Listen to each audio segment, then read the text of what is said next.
नौलो पार्टीको नौलो जामा पहिरिएर उही काला अनुहारहरूले शासन सत्ता चलाइरहँदा कहीँ कतै नयाँ देखिँदैन। स्वकीय सचिव फालियो, फेरि सत्तामा पुगेपछि दर्जनौं स्वकीय सचिव राखियो।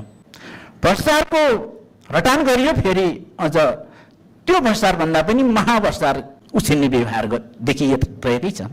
सेन्टिङको लालछना लगाइयो, आज ग्यासमा विद्युतमा नियुक्तिमा सिटिङका सिटिङ भइरहेकै छ।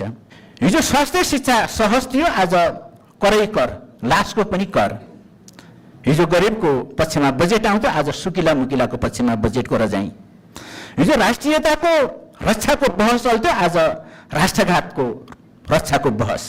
हिजो झोलेले लुटे भन्दै थिए, आज वरिपरि झोलै झोला भएर भरिएका छन्। यो विचित्रको खेलले आज भन्दा हिजोका पार्टी ठिक रहेछन्, हिजोकै पार्टी राम्रो रहेछन् भन्ने पुष्टि गरिरहेको छ।